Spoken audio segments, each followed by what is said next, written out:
Dia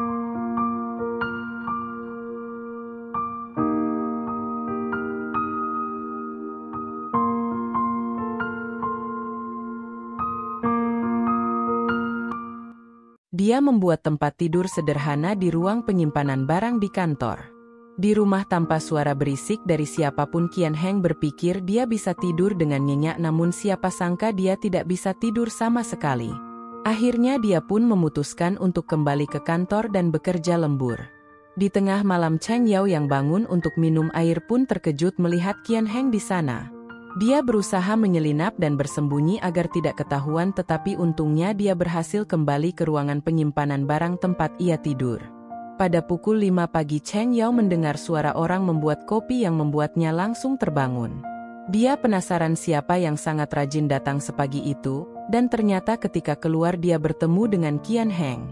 Untuk menutupi kenyataan bahwa dia tinggal di kantor, Cheng Yao berpura-pura datang pagi-pagi untuk meniru semangat kerja bosnya. Cheng Yao melihat lingkaran hitam di bawah mata Qian Heng dan berpikir bosnya itu sudah bekerja lembur semalaman, padahal sebenarnya Qian Heng menderita insomnia dan tidak tidur semalaman. Setelah bekerja sepanjang hari, Cheng Yao merasa sangat lelah dan menguap terus-menerus, namun Qian Heng tetap bekerja lembur. Cheng Yao terpaksa berpura-pura tetap semangat dan ikut lembur, padahal dia sangat ingin kembali ke ruang penyimpanan barang untuk tidur. Ketika Qian Heng akhirnya pergi, Cheng Yao segera berlari kembali ke ruangan tempat tidurnya, tetapi sebelum sampai Qian Heng kembali dan menyadari ada yang aneh. Qian Heng telah mencurigai sesuatu, akhirnya menemui Cheng Yao yang sedang tidur nyenyak di ruang penyimpanan. Di tengah malam, Cheng Yao dibangunkan oleh Qian Heng dan diminta menjelaskan mengapa dia tinggal di kantor. Cheng Yao pun hanya bisa mengatakan yang sebenarnya, bahwa dia telah diusir dan tidak punya tempat tinggal, sementara tinggal di hotel terlalu mahal. Dia berjanji akan tinggal di kantor selama 2 hari hingga menemukan tempat tinggal baru, namun yang lebih mengganggu pikiran Qian Heng bukanlah alasan Cheng Yao tinggal di kantor, melainkan bagaimana dia bisa tidur nyenyak di lingkungan yang tidak nyaman seperti itu. Mendengar jawaban Cheng Yao bahwa dia punya kualitas tidur yang sangat baik dan bisa langsung tertidur begitu menyentuh bantal, Qian Heng semakin merasa iri kesal, terutama karena dia sendiri sudah mencoba berbagai cara untuk mengatasi gangguan tidurnya alias insomnia. Setelah pindah dari rumah mewahnya, Qian Heng menyewa rumah baru berdasarkan saran dari Feng Shui dari temannya.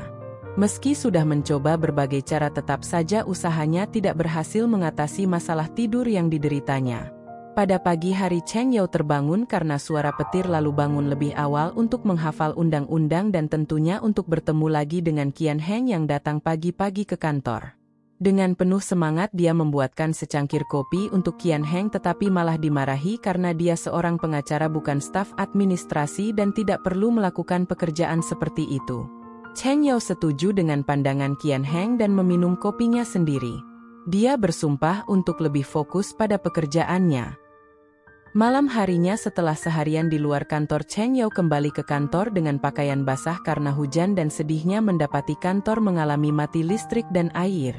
Dia pun minta tumpangan kepada Qian Heng untuk pergi ke hotel di seberang kompleknya untuk mandi air hangat, tetapi Qian Heng menolak. Namun sebelum pergi, Qian Heng merasa iba dan akhirnya mengizinkan Cheng Yao untuk pergi ke rumah sewanya untuk mandi.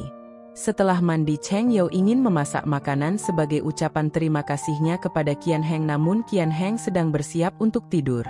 Dia pun terganggu oleh suara memotong sayuran dari dapur.